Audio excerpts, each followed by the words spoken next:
Estamos aqui novamente para conversar sobre o e-social.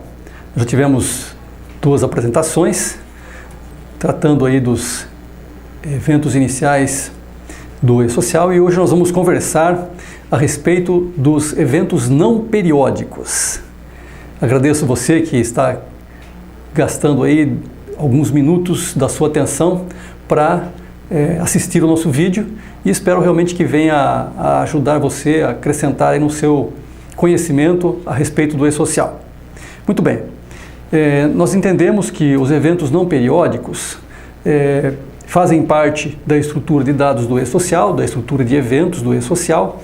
Nós já abordamos os eventos de tabelas que precedem necessariamente aí o e-social, aliás, os eventos não periódicos dentro do sequenciamento aí de apresentação das informações. Então, dentro dessa sequência, dentro desse entendimento inicial importante aí de que os eventos precisam obrigatoriamente obedecer aí o sequenciamento, nós vamos então agora tratarmos desses eventos não periódicos, quais são eles, quais as situações em que devem ser apresentados e qual o conteúdo, as informações que devem então estar incluídas nos eventos não periódicos. E posteriormente, numa próxima apresentação, então trataremos dos eventos periódicos, finalizando a nossa série sobre o e-social. Muito bem, como o próprio nome já indica, a não periodicidade dos eventos do e-social é em função justamente deles poderem ocorrer a qualquer tempo. Por exemplo, a admissão de um funcionário, de um trabalhador, pode ocorrer em qualquer dia. E quando esse fato ocorre, ele precisa ser então informado. É necessário enviar um evento ao e-social a respeito dessa informação. Assim como as demais informações que o empregador detenha a respeito da sua relação de trabalho com algum dos seus trabalhadores e que implique então em fatos que irão repercutir aí nas obrigações trabalhistas, previdenciárias e fiscais. Nós já mencionamos a admissão do funcionário, também quando ocorre um aumento salarial, quando ocorre o afastamento ou até mesmo o desligamento do funcionário. São exemplos aí de eventos não periódicos que devem ser então transmitidos para o e-social. Pois bem, é importante que esse conselho que nós anotamos aqui seja seguido, no sentido de transmitir logo de imediato, assim que a informação esteja disponível, transmiti-la para o e-social, a ocorrência, para evitar problemas, porque essas informações dos eventos não periódicos, elas também irão compor o RET, que é a base de dados, é o registro dos eventos trabalhistas, que seria a base de dados do e-social para processar os demais eventos, aqueles que envolvem inclusive cálculos. Então é muito importante que esses eventos sejam transmitidos de imediato, porque a falta de sequenciamento, os eventos não serão, outros eventos poderão ser prejudicados, digamos, na sua transmissão pela falta prévia do envio desses eventos, então, relacionados com ocorrências não periódicas. Nós temos 22 eventos classificados aí como não periódicos. Eles começam com o número 2190, a partir do 2000, e vão até o número 5000. Esses eventos, para facilitar, digamos, o entendimento da composição dos eventos não periódicos, nós fizemos uma divisão deles em 6 agrupamentos. Com isso, nós teremos uma facilidade maior de identificar, então, quais são esses eventos não periódicos, para entendermos as informações e o funcionamento, enfim, desse processo aí de transmissão dos eventos não periódicos. Pois bem, os eventos não periódicos, a primeira divisão, digamos, o primeiro agrupamento dos não periódicos, então seriam os eventos relativos ao cadastro e alterações de trabalhadores. Nesse agrupamento estão incluídos 4 eventos, que vão do S 2190 até o S 2206, estão aí listados no nosso slide. Então esse é o primeiro agrupamento então dos eventos não periódicos. O segundo agrupamento seriam os eventos relacionados à segurança e medicina do trabalho. São mais 5 eventos que estão aí listados do S 2210 até o S 2241. 5 eventos, portanto, fazendo parte dessas informações relacionadas com a segurança e a saúde do trabalhador. O terceiro agrupamento refere-se então aos eventos de movimentação dos trabalhadores. Os eventos de movimentação são 4, que são o S2250 até o S2299. Estão listados aí no nosso slide, depois, posteriormente nós iremos abordar com mais detalhes esses eventos. Então são importantes esses eventos porque envolvem efetivamente ocorrências não periódicas aí, relativas aos trabalhadores. O quarto agrupamento dos não periódicos seriam os eventos de trabalhadores sem vínculo de empregatício e os estatutários. Então aí nós temos o evento S2300, que trata dos trabalhadores sem vínculo, o início, né, do seu vínculo, da sua contratação, e os demais eventos até o S2400 relativos então também, além dos trabalhadores sem vínculo, também aos estatutários, que são aqueles envolvidos ou contratados por entes públicos. O quinto agrupamento, ele trata dos eventos de exclusão. Temos aqui apenas um evento isolado, que é o S3000, que trata justamente da exclusão de eventos. Quando algum evento enviado é transmitido indevidamente, é necessário então que se utilize desse evento para que ele seja excluído da base de dados do e-social. Finalmente, o sexto e último agrupamento seriam então os eventos de retorno e totalizações do e-social. Esse evento não é transmitido, ele é recepcionado, né?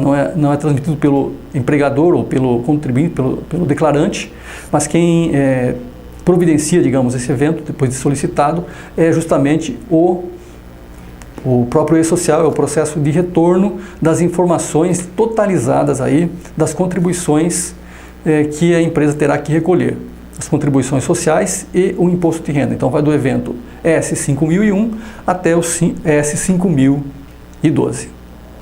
Vamos então abordar com mais detalhes alguns dos eventos não periódicos que consideramos destaque dentro daqueles que devem ser então apresentados pelos declarantes. Muito bem, primeiramente vamos falar do evento S2190. Esse evento ele é opcional. Ele foi justamente colocado aí dentro do e-social, esse evento, porque há uma dificuldade dos empregadores, dos declarantes, terem em mãos todos os dados do trabalhador previamente, antes dele iniciar, digamos, o contrato laboral. Enfim, então ele opcionalmente pode ser transmitido no dia anterior ao início da contratação, da admissão do trabalhador, e ele contém apenas algumas informações concisas, que seriam basicamente o nome do trabalhador, a data de nascimento, o número do CPF e a data de admissão. E posteriormente, até o dia 7 do mês subsequente à admissão, o empregador estaria então obrigado a transmitir o evento S2200, que nós iremos abordar na sequência, sendo que se não fizer isso, a transmissão do 2190, então do S2190, ficaria sem efeito. Então é importante o uso desse evento, ele facilita, digamos, o processo de admissão com uma exigência mínima de informações para serem transmitidas ao e-social de imediato. Muito bem, o evento S2200, esse evento ele foi inclusive juntado com o evento S2100, que tratava da admissão do trabalhador. Ele trata o cadastro inicial do vínculo e também a admissão ou ingresso do trabalhador. Com isso, deve ser enviado esse evento, pode ser de imediato, no dia anterior ao início da admissão do trabalhador, como nós já mencionamos a respeito do 2190, ou até o sétimo dia, aliás, o dia 7 do mês subsequente à admissão, que é justamente o prazo para enviar também os eventos relacionados com a remuneração do trabalhador.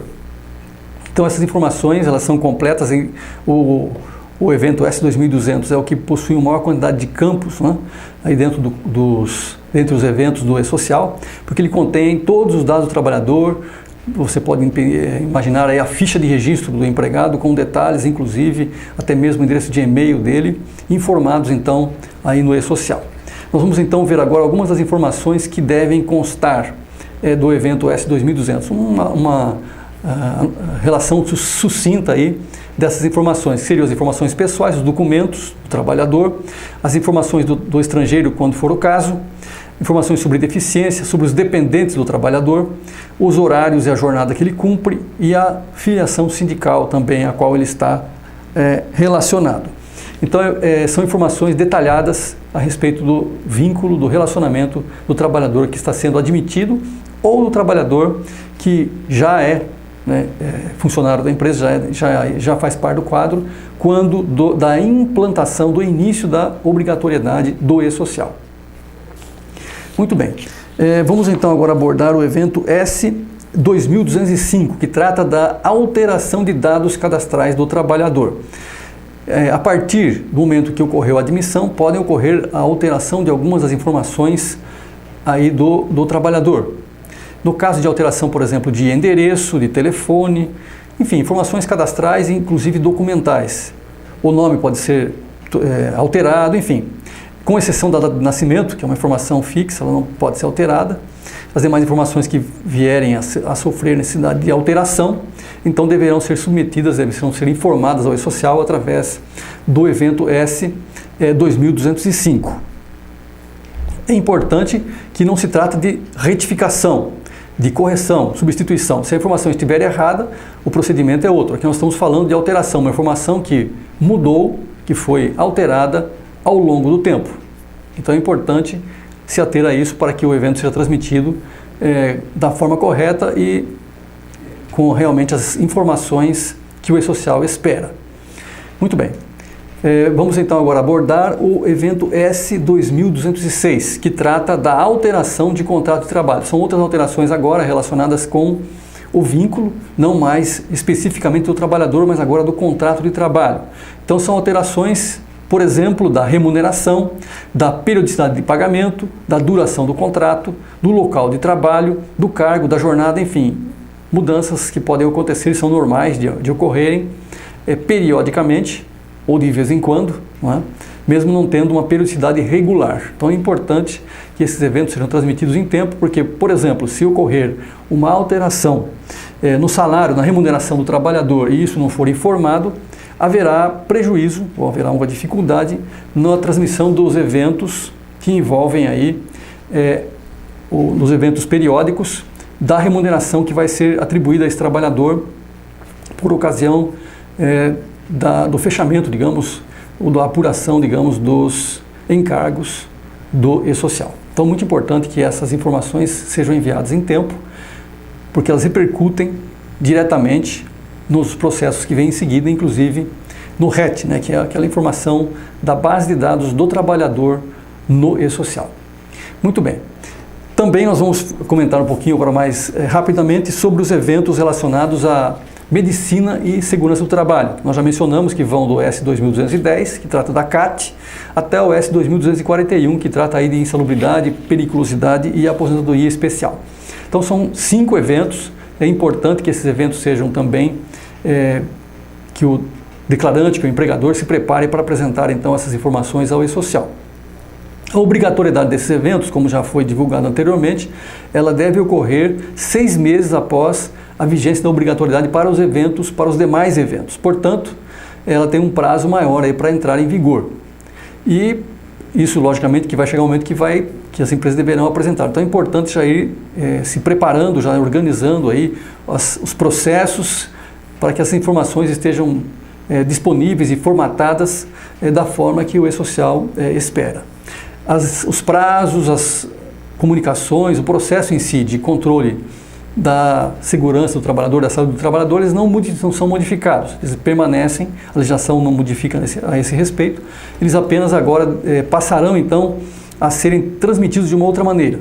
O e-social ele deve substituir inclusive a CAT Web, quer dizer, passará a ser um instrumento para as empresas comunicarem acidentes de trabalho diretamente aí para o Ministério do Trabalho.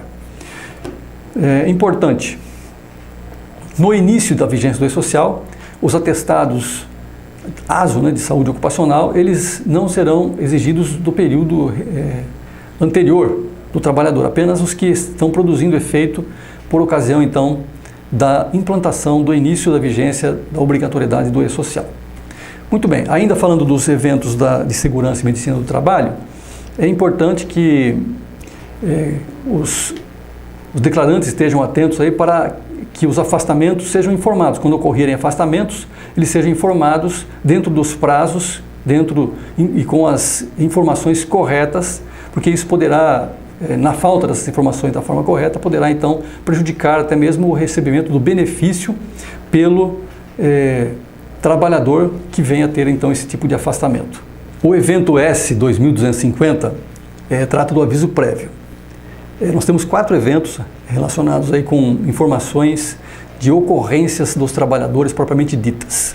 Então o aviso prévio é importante de ser informado para o E-Social, de ser transmitido nos prazos corretos, porque ele implica nos outros eventos que envolvem aí a remuneração do trabalhador e o desligamento dele. Então, logicamente que essa informação depende do tipo de aviso prévio.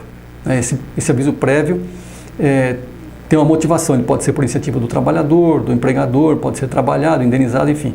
Em função disso, os prazos também de envio podem ser diferentes. Então, o prazo de 10 dias é quando o aviso prévio realmente vai ser trabalhado. Então, quando é indenizado, ele não é necessário nem ser transmitido nesse evento. Ele vai para o evento S 2299, que trata do desligamento. Logicamente que as regras trabalhistas não mudam. Então, por exemplo, se o trabalhador se recusar ou não comparecer, digamos, ao trabalho durante o período de aviso prévio, logicamente que os dias não trabalhados serão descontados dele. Isso não implicará em alteração no processo, digamos, ou nas regras aí trabalhistas e na transmissão da informação para o E-Social. O evento S 2260, ele trata da convocação para trabalho intermitente.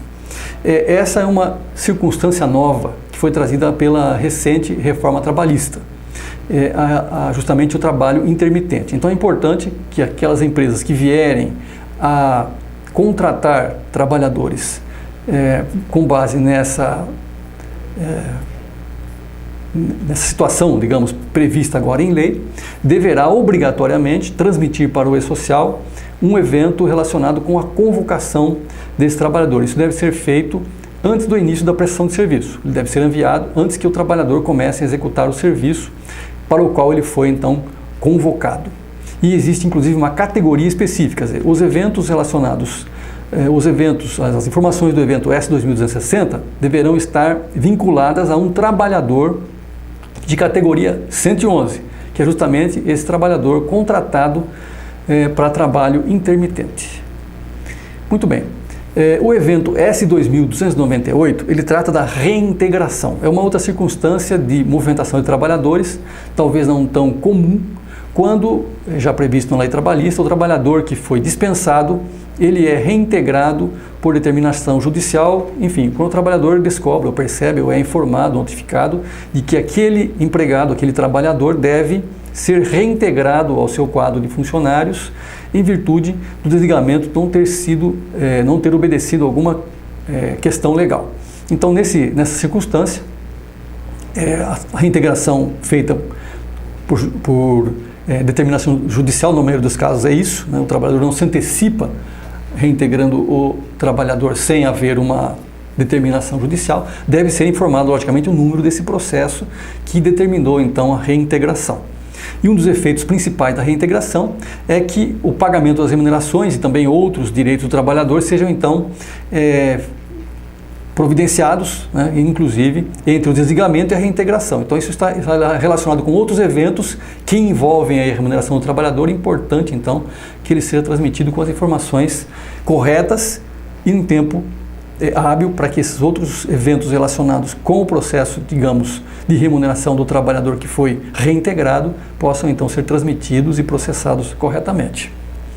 Muito bem. Já o evento S 2299, ele trata do desligamento do trabalhador. O desligamento é justamente a rescisão, é quando o funcionário sai, né, se desliga daquele emprego, daquela empresa, do empregador, enfim. E esse evento ele deve ser informado até o primeiro dia útil, a partir da data do desligamento, se o aviso prévio foi trabalhado, ou o término do contrato por prazo determinado. Então há um prazo aí exíguo, né, deve ser enviado de imediato, logo que o trabalhador parou de trabalhar. Para os demais casos, quando o trabalhador for dispensado sem aviso prévio, o aviso prévio for indenizado, por exemplo, o prazo é de 10 dias da data do desligamento. Então a comunicação deve ser feita também com um prazo aí curto, é o prazo que hoje já existe, já é exigido para a quitação do trabalhador nessa circunstância. Porque obviamente o evento S.1200 da remuneração também deverá ser informado nesse prazo e ambos devem estar então concatenados, quer dizer, você não poderá transmitir o S.1200 sem antes ter transmitido o S.2299. Nesse evento de desligamento são informados então os valores relacionados com as verbas rescisórias, individualizados ali, item por item, todos os valores de remuneração e de descontos, e inclusive identificando as rubricas que estão previstas aí na tabela de rubricas do E-Social. Então é muito importante que esse evento seja também transmitido a tempo e com as informações corretas. Muito bem, vamos tratar agora dos eventos do trabalhador sem vínculo de emprego. Nós vamos abordar um a um, vamos falar de forma mais genérica, porque esses do evento S2300 em diante, até o S2399, são tratadas informações aí do trabalhador sem vínculo e também dos trabalhadores estatutários, né? Nós vamos nos ater aos trabalhadores sem vínculos, porque os estatutários não estão dentro do contexto aí das pessoas, enfim, que estão envolvidas com o assunto do E-Social, digamos, para órgãos públicos. Pois bem, nós temos uma lista aqui sucinta, né, de todos esses possíveis trabalhadores sem vínculo, que seriam os portuários e também não portuários, os avulsos, né? Seriam os dirigentes sindicais, estatutários, aliás, estagiários, seriam os médicos residentes, bolsistas, de acordo com a Lei 8.958/94, os próprios dirigentes das empresas, seriam os diretores, os titulares de firma individual, os cooperados de cooperativas, também os servidores públicos que são indicados para conselho ou órgão administrativo. Enfim, temos aí uma lista dos possíveis trabalhadores sem vínculo de emprego que então são informados no S2300. Não poderão ser informados junto com os trabalhadores com vínculo de emprego que estão no S2200. Muito bem. O evento S2400, ele trata do cadastro de benefícios previdenciários. Esse evento ele é exclusivamente para os entes federativos, os entes públicos. Então nós temos aí os regimes de previdência social, né, dos entes, cada prefeitura, estado, enfim, ou mesmo o governo federal tem os seus institutos de aposentadoria e essas informações sobre a previdência dos trabalhadores públicos devem ser então transmitidas, informadas aqui. Esse é o cadastro dos benefícios previdenciários. E ele deve ser enviado, logicamente, por esses órgãos do governo que estão vinculados aí, que deverão posteriormente apresentar também o evento relativo aos benefícios previdenciários. Finalmente, nós temos aí o último agrupamento, que nós já mencionamos a princípio, que seriam os eventos de totalização das contribuições e tributos apurados. Temos aqui 4 eventos. Esses eventos eles não são transmitidos pela empresa declarante, mas eles são sim retornados pelo E-Social. O próprio sistema, né, do governo, o E-Social, vai enviar essas informações, requisitadas obviamente pelos declarantes, totalizando aí as informações dos encargos e também do imposto de renda. Então basicamente são duas informações totalizadas de formas distintas. Primeiramente, as informações no S5001, que são as contribuições do trabalhador, e depois no S5002 o imposto de renda retido na fonte, totalizada por trabalhador. Depois temos o S5011, que já totaliza as informações por contribuinte, quer dizer, a somatória do contribuinte, e o S5012 seria a informação do imposto de renda também por contribuinte. Então essas informações são importantes para serem conferidas com as informações apuradas pelo próprio contribuinte. As informações que o E-Social oferecer como um feedback, digamos, daquilo que foi transmitido, deve deve consistir com as informações da apuração feita pelo próprio declarante. E essa consistência é fundamental para que se, feche, o processo, para que se faça, então, na sequência, a DCTF Web. Muito bem. O que acontece se não forem transmitidos os eventos não periódicos? Uma pergunta realmente muito importante de ser respondida e que devemos estar atentos, porque podem haver consequências graves na falta de apresentação desses eventos. Entre essas consequências, nós colocamos aqui 3 que nós devemos observar, devemos estar atentos. Né? Primeiro, a falta de transmissão de eventos não periódicos causará falhas na recepção e inconsistência também no processamento de outros eventos que dependem dessas informações, porque elas não estarão, pela falta de transmissão, estarão ausentes do RET. Então, uma consequência primeira seria esta. A outra consequência seria a apuração errada da folha de pagamento dos encargos e impostos incidentes sobre ela. Ou seja, se você, por exemplo, teve um trabalhador que teve alguma informação alterada em relação à sua remuneração, por exemplo, isso interferirá nos cálculos da folha de pagamento que está atrelada a essa remuneração. Então, para que um evento não periódico realmente esteja informado, né? É importante que ele esteja informado para evitar então esses desencontros. Na sequência, digamos, de transmissão do e-social, os últimos eventos a serem transmitidos são os periódicos. Então, para que os periódicos sejam transmitidos e recepcionados com a qualidade esperada, os não periódicos devem ser transmitidos antes dele. E obrigatoriamente ou necessariamente nos prazos aí que são esperados ou que estão previstos. Então é muito importante que se evite problemas na apuração da folha de pagamento, no fechamento do processo, digamos, de apuração de transmissão do e-social, realizando o sequenciamento correto dos eventos não periódicos e a transmissão em tempo hábil. Pois bem, e finalmente, a indisponibilidade de benefícios previdenciários dos trabalhadores também será uma consequência. Quer dizer, os trabalhadores que dependam do e-social, digamos, o processo do e-social repercutirá na base de dados da Previdência Social para que ela possa liberar ou autorizar o pagamento de benefícios para os trabalhadores. Então, nessa circunstância, a falta de informações de eventos não periódicos, como por exemplo, um acidente de trabalho, poderá prejudicar o trabalhador que estará pleiteando algum benefício previdenciário em decorrência da falta dessa informação. Então é importantíssimo que estejamos atentos, porque as consequências para a falta de transmissão dos eventos periódicos em tempo realmente poderão acarretar prejuízos não só para o declarante, como para outras pessoas que estão relacionadas com ele. Pois bem, nós então chegamos ao final da nossa apresentação de hoje. Eu agradeço pela sua atenção e nós vamos continuar com mais uma apresentação para tratarmos dos eventos periódicos. Até lá!